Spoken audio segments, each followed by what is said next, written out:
Terima kasih Bapa, berkenan untuk setiap pujian penyembahan kami. Dan saat ini kami akan belajar firman Roh Kudus, tolong kami supaya kami boleh mengerti kebenaran-Mu, kami boleh menerimanya dengan baik, dan kami ambil komitmen yang bulat untuk melakukan firman dengan setia. Segala bentuk pekerjaan iblis yang mengganggu kami tolak dalam nama Yesus. Kedagingan, keangkuhan manusia kami tundukkan dalam nama Yesus. Tuhan saja yang mengendalikan semuanya. Terima kasih Bapa, kami bersyukur dan kami siap untuk belajar firman Tuhan di pagi hari ini dalam nama Yesus Kristus. Haleluya. Sama-sama dengan iman katakan amin. Haleluya. Beri kemuliaan bagi Tuhan Yesus. Puji Tuhan. Disilakan duduk Bapak Ibu Saudara sekalian. Gong sifat cai bagi semua yang punya darah Chinese dan bagi semua yang punya sahabat orang Chinese. Puji Tuhan, gereja ini mengagendakan waktu-waktu spesial dalam ibadah raya untuk menghormati anak-anak Tuhan dengan latar belakang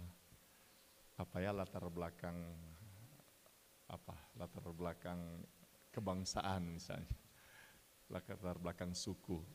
Nah, waktu lalu kita merayakan Tulude sekaligus kuncikan. Hari ini kita merayakan bersama-sama dengan sahabat-sahabat kita yang punya darah Chinese, tahun baru Imlek atau tahun baru Cina. Puji Tuhan. Saya berpikir begini, sepertinya memang kita masih belum sangat seimbang. Ada sahabat-sahabat kita orang Jawa di sini, atau mungkin orang Batak, Nias. Saya pikir-pikir ke depan, memang saya akan mengagendakan bulan Januari, bulan Februari itu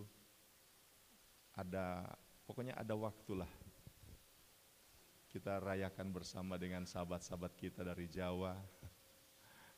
Cuma orang Jawa tahun baru apa ya? Tahun baru Jawa.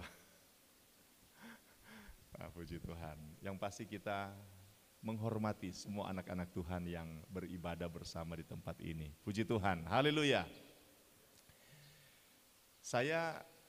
Warna baju saya bukan berkaitan dengan hari Rabu, tetapi berkaitan dengan hari Sabtu. Saudara mengerti? Nah, jadi ini bukan karena hari Rabu. Oh, jemaat gembala ini, bukan. Ini bukan berkaitan dengan hari Rabu, tetapi berkaitan dengan hari Sabtu. Sabtu kemarin ada Imlek, karena itu saya mengenakan baju ini. Terima kasih kepada Wong Fei Hung dan tim yang sudah kita baku gara dengan worship leader ini, kelihatan Wong Fei Hung. Puji Tuhan, luar biasa. Kita beri aplaus, apresiasi kepada mereka, puji Tuhan. Meskipun tidak berkaitan dengan hari Rabu, tapi saya doa puasa untuk beberapa anak Tuhan dari GPD DTC yang akan maju di pemilihan legislatif. Untuk Bapak Devi Honce Barakati, Pak Michael Ila, saya doa puasa untuk mereka. Apa yang menjadi kehendak Tuhan. Haleluya. Haleluya. Puji Tuhan. Jadi yang maju ini juga harus doa puasa. Sebab sebagai gembala saya doa puasa. Puji Tuhan. Sudah siap untuk belajar firman? Saya menyiapkan firman Tuhan yang dengan tema yang lain sebenarnya. Namun sejak 3 hari lalu muncul satu firman di hati saya, muncul firman Tuhan di hati saya yang berbeda dari tema firman yang sudah disiapkan. Jadi muncul firman yang berbeda dengan tema yang saya siapkan. Dan terus terang di 3 hari itu sampai kemarin saya bertanya-tanya begini, Tuhan, ini saya sudah siapkan tema khotbah ini Tuhan. Mengapa muncul firman Tuhan yang lain? Dan Saya buka medsos, media sosial, dan saya baca, diingatkan oleh FB, status yang dibuat oleh Ibu Siska Gerung. Mengutip firman Tuhan 4 tahun lalu, 5 tahun lalu, di minggu yang kurang lebih sama. Jadi mengutip firman Tuhan 5 tahun lalu, jadi beliau status di FB, dan kemudian mengutip ayat firman yang sama dengan ayat firman yang muncul di hati saya sejak 3-4 hari yang lalu. Dan ayat itu akhirnya saya, itu mungkin adalah kehendak Tuhan untuk disampaikan kepada kita. Apalagi kita akan menghadapi pesta demokrasi tanggal 14 Februari 2024. Dan saya berpikir mungkin Tuhan rindu kita belajar tema ini karena ini sangat relevan dengan pesta negara kita di hari Rabu tanggal 14 Februari. Kita akan baca Matius pasal 5 ayat 9. Injil Matius pasal 5 ayat 9.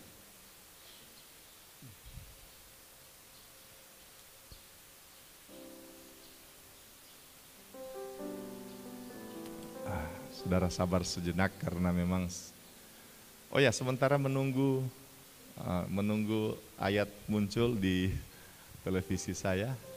Saudara, ini ada pohon angpau. Bulu kering, saudara-saudara. Kita heran lihat ini bulu ini, kering ada DP angpau. Banyak sekali DP merah-merah, saudara. Yang paling besar di paling tinggi. Nyanda, saudara-saudara. Ini ada 12 amplop di bagian bawah sudah disiapkan. Saya bilang ke Ibu Gembala, tertaruh akang di amplop angpau. 12 ada di sini, 2 masih di tas dari Ibu Gembala. Nanti sebentar ada pertanyaan-pertanyaan, orang merayakan Imlek dengan cara berbagi angpau. Kalau ada jemaat juga siapkan angpau, boleh gantong di sini. Nanti orang tambah DP pertanyaan dari 12 jadi 15. Jadi siapa yang suka mau saya Om Bram mungkin karena enggak pakai baju merah jadi mesti siapkan angpau merah. Bagus ya saudara-saudara. Nanti sebentar sesudah ibadah ya. Jadi sebentar kita doa untuk pemilihan umum. Kita juga berdoa untuk Pastor Dev dan juga Pak Michael di doa bersama. Dan sebentar ada angpau. Puji Tuhan. Sudah ada ayatnya. Kita berdiri Bapak Ibu saudara sekalian dan kita akan membaca Injil Matius pasal 5 ayat 9. Ini ayat yang muncul di hati saya 3-4 hari yang lalu. Kita baca bersama-sama dalam nama Tuhan Yesus Kristus. 2, 3. Berbahagialah orang yang membawa damai, karena mereka akan disebut anak-anak Allah. Sekali lagi. 2, 3. Berbahagialah orang yang membawa damai, karena mereka akan disebut anak-anak Allah. Haleluya, puji Tuhan. Disilakan duduk.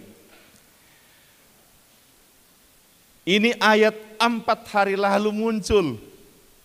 Setiap saya berdoa muncul. Mau doa bedstone, doa siang, doa malam, doa sendiri, muncul ayat ini saudara-saudara. Padahal saya katakan tadi saya sudah ada tema khotbah. Muncul, berbahagialah orang yang membawa damai, karena mereka akan disebut anak-anak Allah. Saudara-saudara, kalau saudara baca terjemahan lama, dikatakan berbahagialah orang yang mendamaikan orang. Jadi kalau di terjemahan baru ditulis berbahagialah orang yang membawa damai. Tapi kalau terjemahan lama berbahagialah segala orang yang mendamaikan orang. Berarti ada keributan ini, ada masalah ini.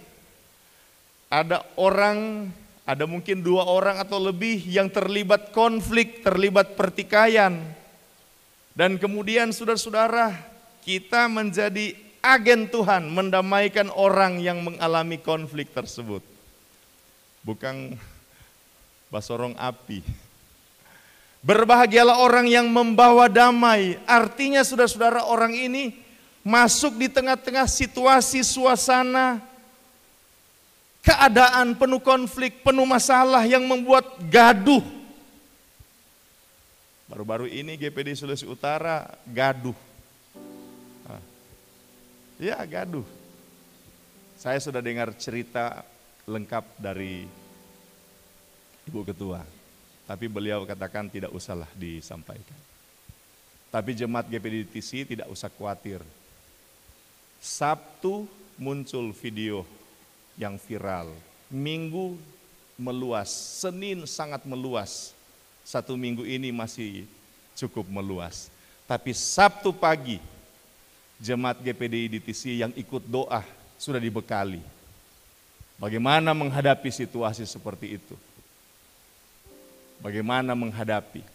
Kita sudah dibekali, sebelum jadi sudah dibekali. Karena itu firman itu pelita bagi kaki kita, terang bagi jalan kita. Katakan amin. Berbahagialah orang yang membawa damai. Saudara, saya agak kaget ya. Mengapa? Karena ketika saya bicara ini, terus terang saya tulis di catatan khotbah saya, hal-hal yang akan saya sampaikan. Saya tidak terpikirkan untuk mengaitkan ini dengan video viral baru-baru. Saya yakin Tuhan yang taruh kata-kata ini. Sebab kita ketika hamba-hamba Tuhan menyampaikan firman kan berdoa. Situasi lagi panas, situasi lagi gaduh, situasi lagi penuh konflik. Berbahagialah orang yang bawa damai, bawa kesejukan. Haleluya, puji Tuhan, amin. Berbahagialah orang yang membawa damai. Berbahagialah orang yang mendamaikan. Versi King James Version tulis begini. Blessed are the peacemakers. Berbahagialah orang yang membuat atau mengadakan atau yang menciptakan damai. Jadi tidak ada damai. Lagi panas, lagi ada masalah, lagi konflik, lagi gaduh. Ini situasi. Tetapi Alkitab katakan berbahagialah orang yang menjadi pembuat damai. Kemarin saya suruh mahasiswa bakar sampah di bagian belakang. Saya lihat ada plastik-plastik cukup banyak. Oh, ini sampah ini mungkin agak terlambat dibakar. Oh, saya berpikir mungkin karena lalai atau mungkin juga karena ada hujan kemarin dulu. Sehingga kalau hujan, sampah basah, mau bakar susah. Ya toh? Mau bakar susah. Ujang kok akang itu sampah no. Biar le plastik gampang terbakar, mereka lu basah. Nah begitu juga situasi kondisi ada saat-saat enggak gampang untuk menciptakan damai. Tidak mudah untuk mengadakan damai.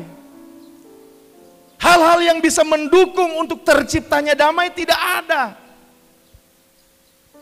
Faktor-faktor yang mensupport, mendukung supaya ada damai tidak ada. Tetapi kita anak-anak Tuhan diajar. Kita harus jadi pembawa damai. Kita harus jadi orang yang mendamaikan. Kita harus jadi pembuat damai. Katakan amin Bapak Ibu sekalian. Haleluya. Berbahagialah orang yang membawa damai karena mereka akan disebut apa? Anak-anak Allah.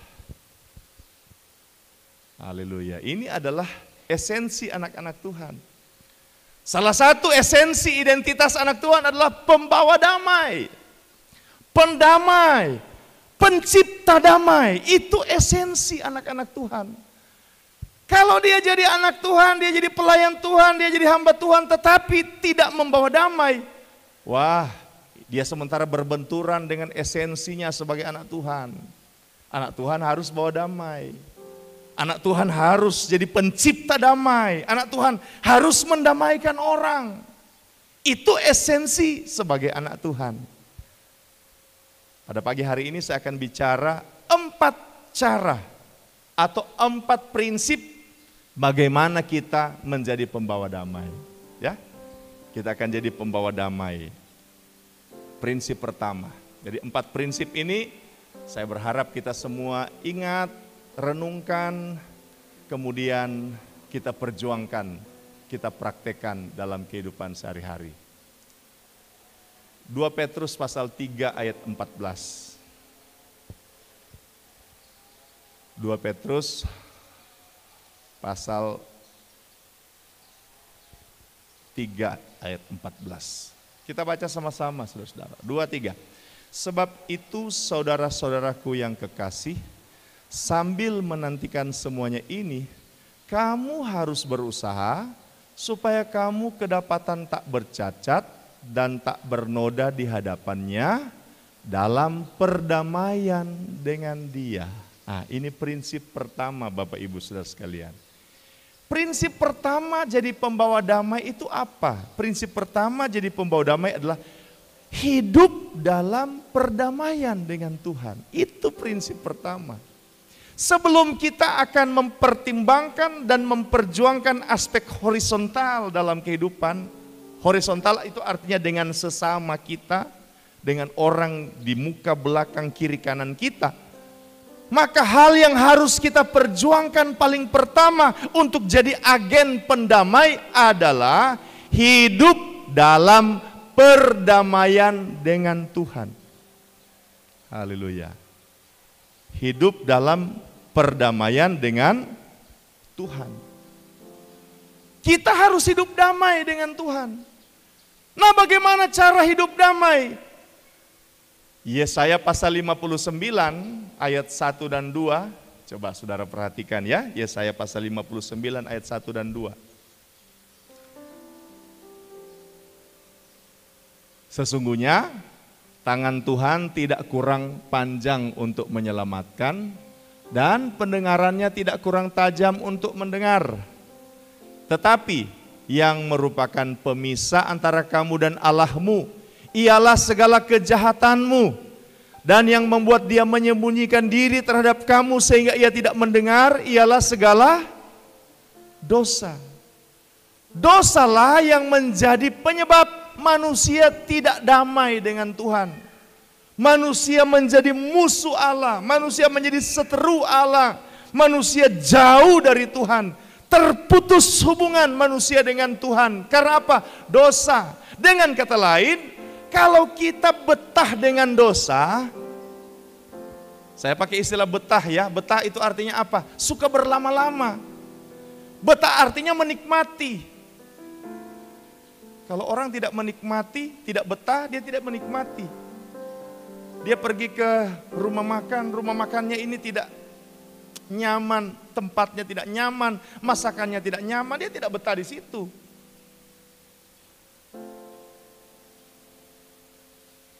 Jangan betah dengan dosa.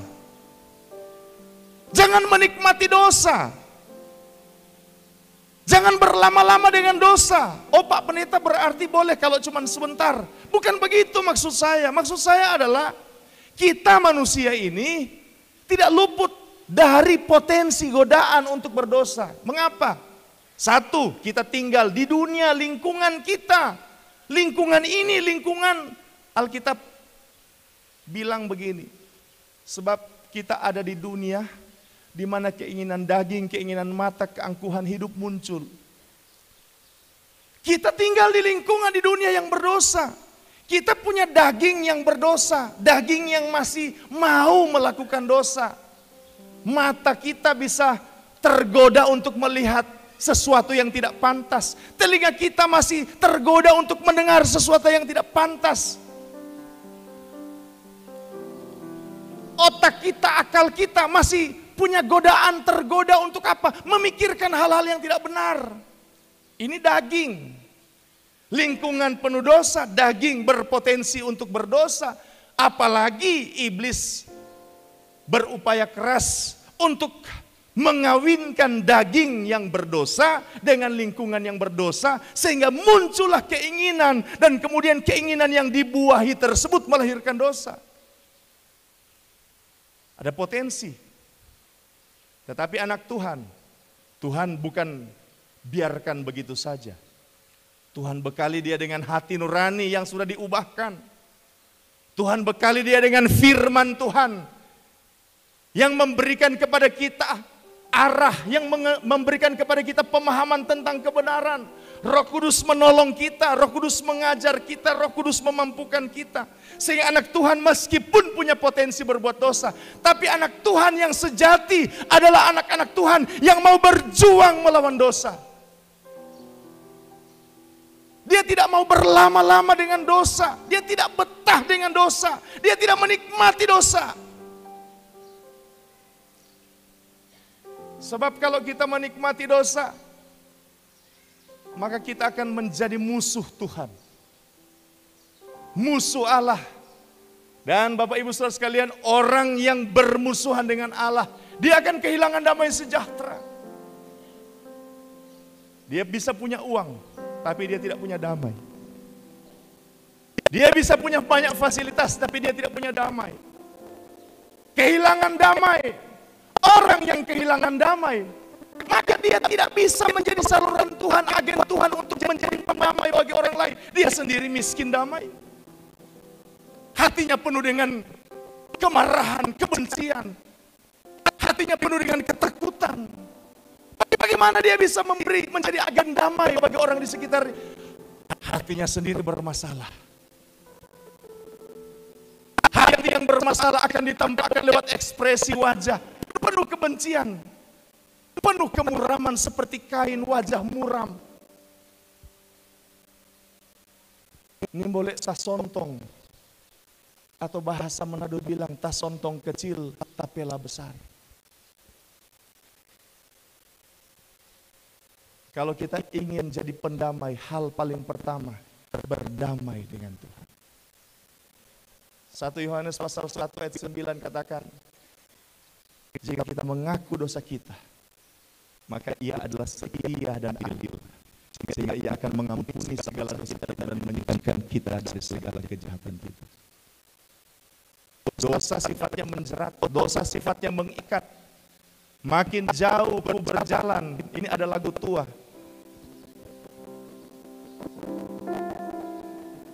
Makin jauh ku berjalan, makin terasa payah.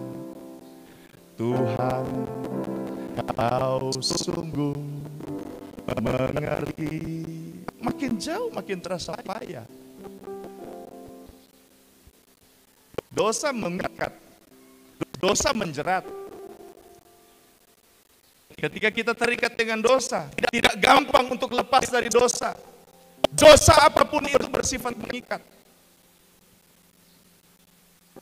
Terikat dengan banyak sebab.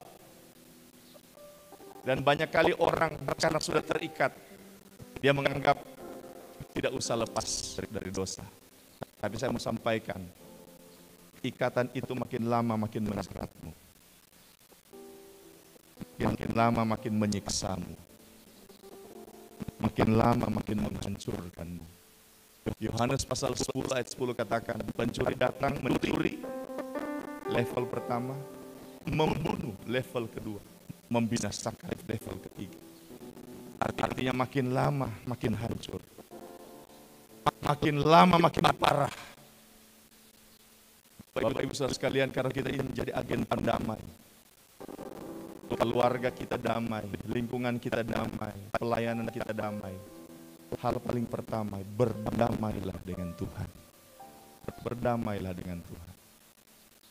Haleluya. Iblis akan selalu membisikkan perkataan begini. Iblis akan selalu membisikkan, kalau kamu berdamai dengan Tuhan, engkau akan kehilangan banyak kesenangan duniawi. Engkau akan kehilangan A, engkau akan kehilangan B, engkau akan kehilangan C. Sama seperti anak bungsu, dia merasa hidup jauh dari bapaknya itu enak, menyenangkan. hidup bersama Bapaknya, tercukupi semua, tetapi sangat terikat karena harus ada di tengah-tengah lingkungan bersama Bapaknya. Dan akhirnya dia minta Bapaknya bagi warisan, dia jual warisan tersebut, dapat uang, dia pergi ke negeri jauh dan berfoya-foya. Iblis akan berusaha mempengaruhi kita dan berkata bahwa hidup dalam dosa itu menyenangkan. Hidup dalam Tuhan engkau akan kehilangan banyak keinginan-keinginan. Engkau tidak bisa memuaskan keinginan A, B, C. Menjadi anak Tuhan itu sulit. Tapi saya mau sampaikan, jadi anak Tuhan memang tidak gampang. Sebab Alkitab katakan pikul salib. Tetapi jadi orang yang di luar Tuhan jauh lebih menyedihkan. Sebab iblis membunuh, mencuri, membunuh, membinasakan.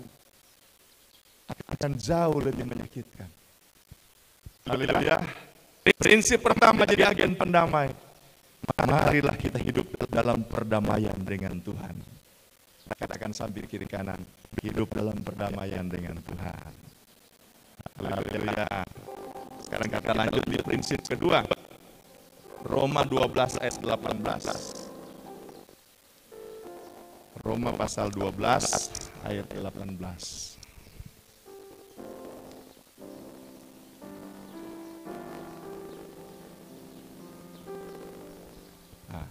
Sedapat-dapatnya, kalau hal itu bergantung padamu, hiduplah dalam perdamaian dengan semua orang.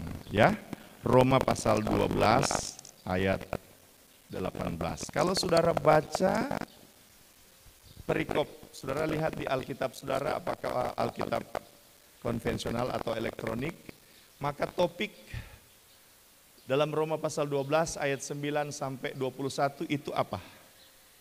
Coba saudara lihat, apa topiknya? Nasihat untuk hidup dalam kasih. Nah, ini saudara-saudara. Jadi yang kedua, bagaimana jadi agen pendamai? Bagaimana cara membawa damai? Yang kedua, belajar mengasihi. Ini yang kedua, belajar mengasihi. Yang pertama, hidup dalam damai dengan Tuhan. Yang kedua, belajar mengasihi. Sebab salah satu ekspresi dari kasih adalah hidup dalam perdamaian dengan semua orang. Nah, kita harus belajar mengasihi. Coba kita baca ayat praktis tentang apa itu kasih. 1 Korintus 13 ayat 4. 1 Korintus 13 ayat 4. Ini bukan hanya saudara, semua kita diajar, ditemplak dengan firman Allah ini ya. Coba kita baca. Ayat 4 saja. Sudah Jo sampai 7. Bukan sudah Jo. Cukup dulu baca sampai 4.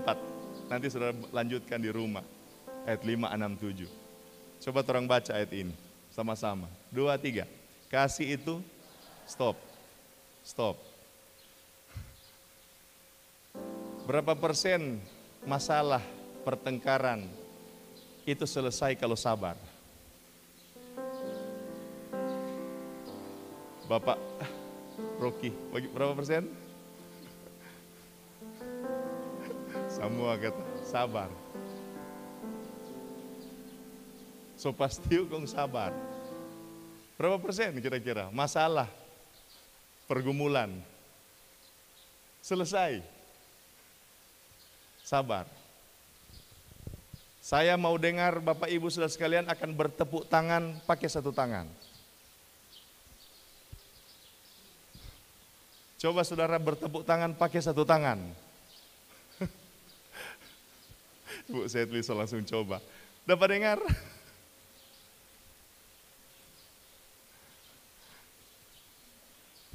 Tapi kalau dua tangan?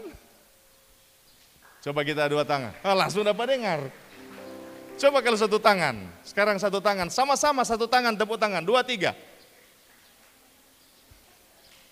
Satu tangan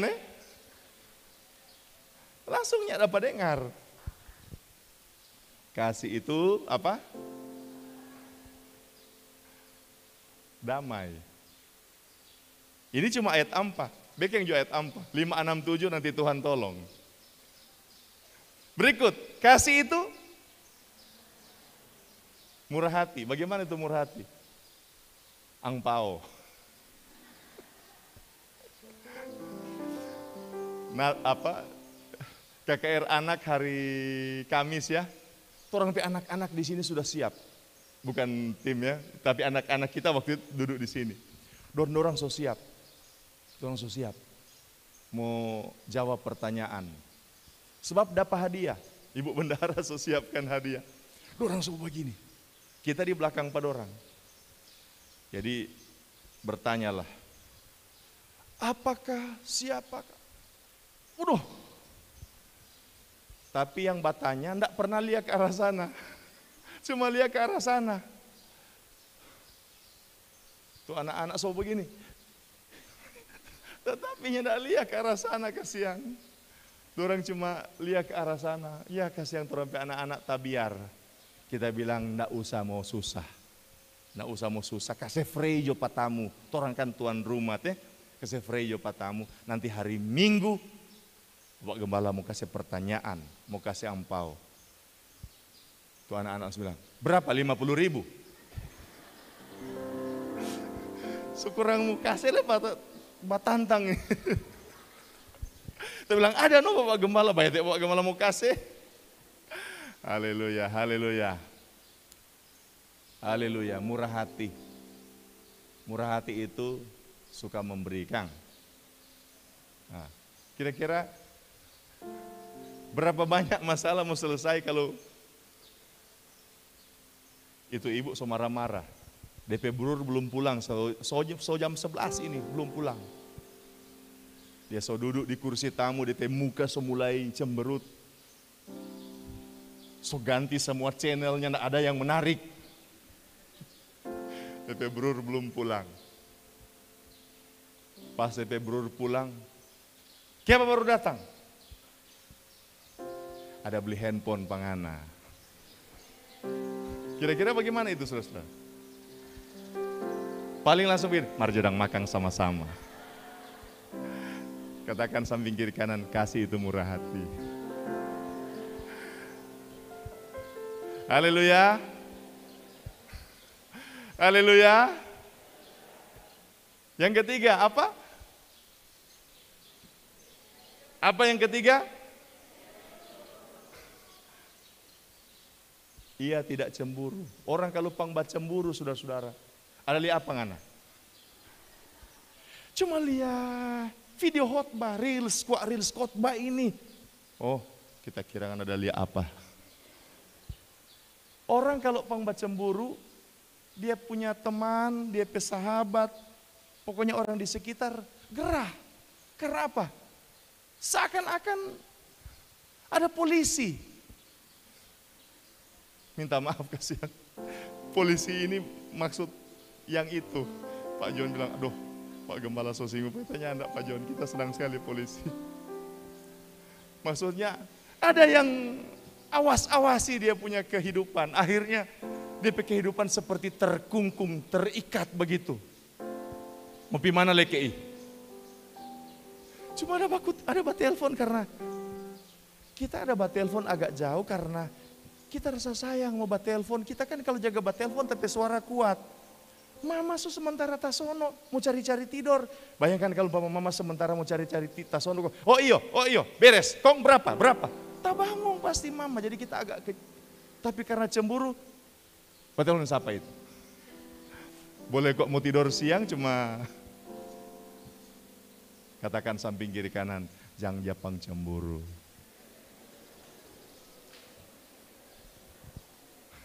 Marco mang saudara-saudara, jangan kok aja bikin cemburu. Kita ini nyandak terlalu suka pakai minyak wangi. Cuma Ibu Gembala jaga beli akang. Ibu Gembala jaga beli akang, minyak wangi. Kong Ibu Gembala mau suruh pakai, oke. Mau bayangkan kita nyandak terlalu suka pakai minyak wangi. Kong esok-esok kita sudah minyak wangi kata. Cuma bajalang mau kasih magang ayam sudah minyak wangi. Kan Ibu Gembala bisa bertanya-tanya, siapa ini? Ada apa gerangan dengan suamiku tercinta? Iya toh. Biasa cuma jaga pakai celana pendek dengan kaos, seringkali ada DP rabe di tangan bini. Ini kumang so musti. Biasa jaga lupa bagunting. Ini so mulai panjang, so bagunting kita di atas. Dulu kita ada tukang gunting, mari kita so PHK beliau. Pakai saya dong. Dulu biasa bagunting, nanti so panjang sekali, kurang jaga seingat. Bagunting. Ini tak panjang sedikit langsung. Kok gaya, pakai jalan tikus, jalan. Ada apa ini? Jangpang cemburu, jangkok jaga pancing-pancing orang mau cemburu. Katakan samping kiri kanan, jangpang cemburu. Tuh yang di kiri kanan bilang begini, jangan jawab pancing supaya orang cemburu. Ibu Gembala bilang jawab kita itu. Sebab Ibu Gembala di kiri kanan tidak ada. Ia tidak apa? Memegahkan diri dan tidak sombong. Orang kalau makan puji saudara-saudara mau kacau. Kenapa? Satu baca cerita, doh kita baru untung 5 juta. Oh kita 10. Kita baru beli ini. Oh ini sombong nih dia, saudara-saudara akan saling mendorong, terjadi kegaduhan. Baru ayat ampah, kalau torang sobekeng maka torang jadi agen pendamai. Katakan amin. Haleluya.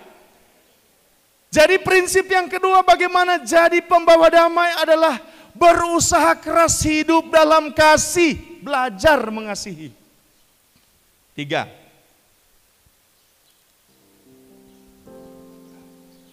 Mazmur 37 ayat 37. Mazmur 37 ayat 37.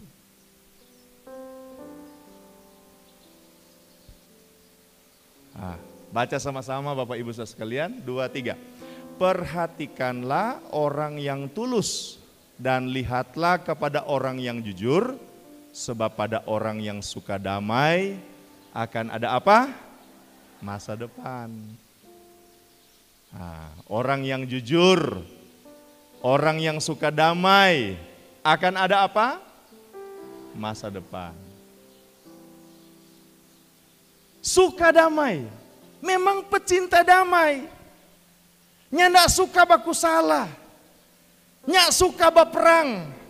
Ada orang suka berperang, saudara-saudara.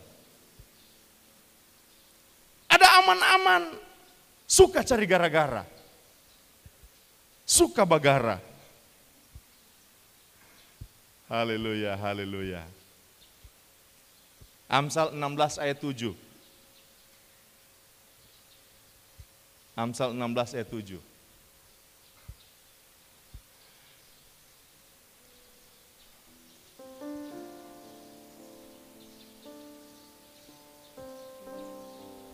Oh maaf saudara-saudara, bukan itu maksud saya.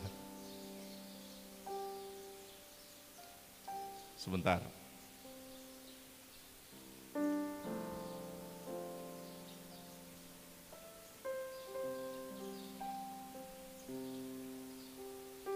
Amsal 26 ayat 17. Ya, Amsal 26 ayat 17. Saya minta disiapkan alat peraga saya. Kita baca sama-sama 2, 3. Orang yang ikut campur adalah seperti orang yang menangkap. Tolong anjingnya dibawa ke depan.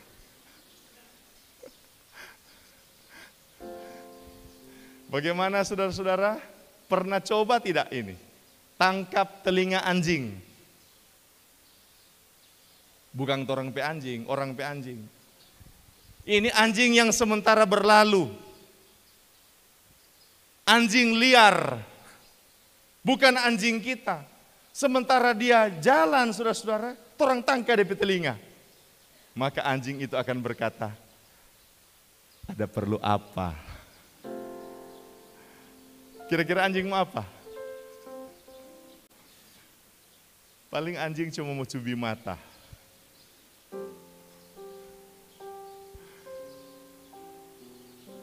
Salah satu cara untuk suka damai itu Nggak usah ikut campur dengan orang punya masalah.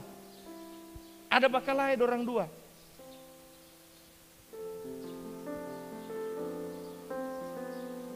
Hele cuma haga orang mau pastiu, saudara-saudara. Orang kalau bertinju, kau ada penonton, semangat nak itu petinju? Tinju ini, kong penontonnya ndak ada, semangat. Hilang DP semangat, paling cuma. Sobat tinju banci, saudara-saudara. Ya, ada penonton. Tapi coba kalau ada penonton. Ajar. Aduh. Biar sobat begini, saudara-saudara tetap. Kenapa? Ada supporter. Haleluya. Siapa suka jaga bas supporter orang kalau bakalai? Ada bakalai di FB, saudara-saudara. Dia bas supporter, up. So tahu-tahu reken. Kita so tahu ngana tanta. Oh dia up. Ioso.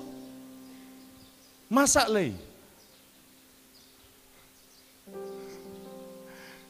Akhirnya apa? Suka damai. Katakan samping kiri kanan, suka damai. Haleluya. 1 Tesalonika 4 ayat 11. Coba kita lihat ayat ini. 1 Tesalonika pasal 4 ayat 11. Kita baca sama-sama. 2, 3. Dan anggaplah sebagai suatu kehormatan untuk apa? Hidup tenang untuk mengurus persoalan-persoalan sendiri. Dan bekerja dengan tangan seperti yang telah kami pesankan kepadamu. Sedangkan orang pe keluarga sendiri masih banyak dari persoalan. Apalagi mau urus orang pe persoalan.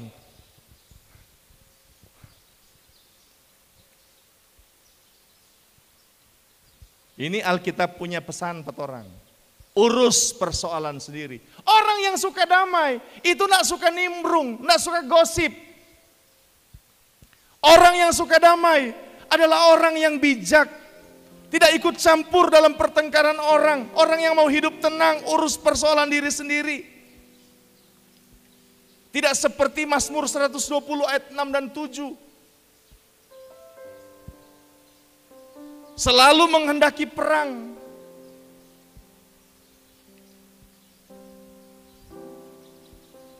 Mazmur 120 ayat 6 dan 7. Suka perang, suka perang. Saya pernah mendengar kesaksian seorang gembala sidang. Setiap kali ada masalah di kampung, dia paling pertama keluar. Kau, bekapong ini. Akhirnya sudah pamabo pukul. Sebenarnya kok bolehnya enggak mau dapat pukul. Cuma karena memang suka sekali mau cari gara-gara. Cukup lama aku tinggal bersama-sama dengan orang yang membenci perdamaian. 7. Aku ini suka perdamaian, tetapi apabila aku berbicara maka mereka menghendaki apa? Perang. Katakan samping kiri kanan, jangan suka berperang. Maka tuh DP istri atau DP suami bilang, ngana tuh suka berperang. Nah, orang semua mesti belajar, jangan suka berperang. Haleluya, haleluya. Jangan suka cari gara-gara. Jangan suka ikut campur. Ini kan aplikasi-aplikasinya. Terakhir. Mazmur 34 ayat 12 sampai 14. Mazmur 34 ayat 12 sampai 14. Ayat kedua terakhir.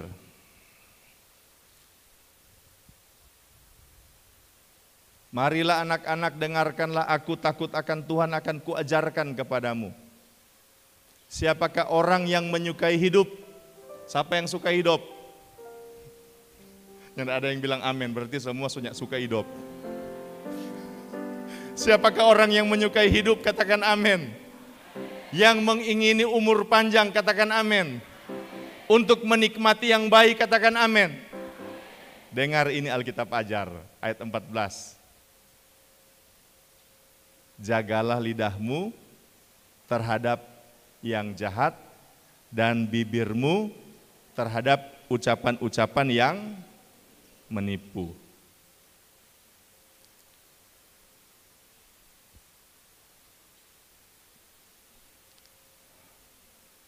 Ayat 15. Ini Alkitab kok DP ayat so jaga tabongkar. Kita baca, suka damai itu, suka hidup, suka damai, suka umur panjang, suka menikmati yang baik. Kita baca sama-sama ayat 15, 2, 3. Jauhilah yang jahat dan lakukanlah yang baik, carilah perdamaian dan berusaha mendapatkannya. Kalau suka hidup, suka umur panjang, suka menikmati yang baik, salah satu yang harus diupayakan adalah cari perdamaian, berusaha mendapatkannya. Itu yang Alkitab ajar, berusaha mendapatkannya. Nah, bagaimana kita mengusahakan damai ini, mengusahakan perdamaian? Ayat terakhir, Yesaya 32 ayat 7. Ini mengusahakan perdamaian. Bagaimana ini mengusahakan perdamaian ini? Yesaya pasal 32 ayat 7. Ayat 8 berarti.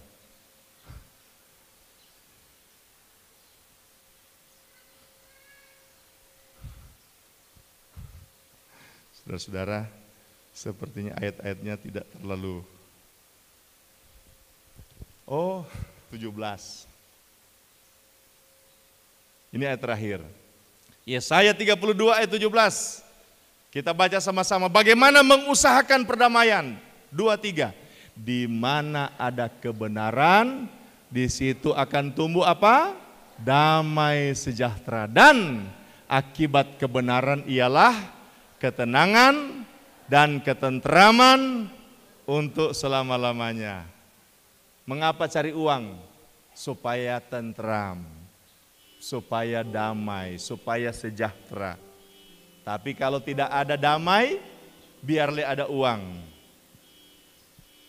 Di mana ada kebenaran, di situ akan tumbuh damai sejahtera. Artinya apa? Usahakan kebenaran dengan memastikan bahwa kita hidup dalam kebenaran, keluarga kita hidup dalam kebenaran, lingkungan kita ada dalam kebenaran. Kita berjuang melakukan kebenaran firman. Di situ kita akan ada damai. Damai hasil dari perbuatan yang terus-menerus melakukan kebenaran. Tindakan ketaatan secara terus-menerus melakukan kebenaran, maka akan muncul damai, akan tumbuh damai. Itu bertumbuh ini saudara-saudara, nyanak mungkin tanang rica hari ini, besok sebagini DP tinggi, nyanak mungkin. Nyanak mungkin tanam kelapa hari ini, besok soba buah, nyanak mungkin. Tumbuh itu proses. Karena itu mari kita lakukan kebenaran di pribadi kita, di keluarga kita, di lingkungan kita, termasuk di pelayanan pekerjaan Tuhan.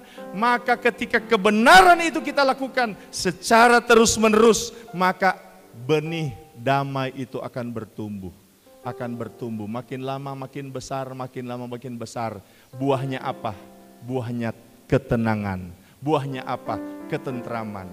Banyak orang saudara-saudara, dia lakukan kebenaran. Dia tidak sabar menunggu damai itu berbuahkan ketenangan dan ketentraman. Dia tidak sabar menunggu. Dia cuman panas-panas. HHTH, hot-hot tai hen. Panas-panas tai ayam. 1 minggu, 2 minggu, 1 bulan. Dia tidak, dia tidak tahan, dia tidak continue, dia tidak tekun. Saudara-saudara tahu tidak, ketika kita melakukan kebenaran, maka kita akan langsung ketemu dengan apa? Dengan iblis yang berusaha untuk mengganggu kita, menghalangi kita melakukan kebenaran. Dan cara iblis untuk mengganggu kita dengan cara bagaimana? Waktu kita lakukan kebenaran, kita akan alami masalah, kita akan alami tantangan, kita akan alami persoalan, kita akan alami pergumulan. Dan kemudian iblis akan katakan begitu, yo apakan, kalau mau pakai bahasa tonsea, yo apakan, lakukan kebenaran, itu ngana masuk gereja, yo apa jadi? Itu ngana belajar melayani, yo apa jadi? Iblis akan berusaha memberikan kepada kita provokasi-provokasi bahwanya tidak guna lakukan kebenaran.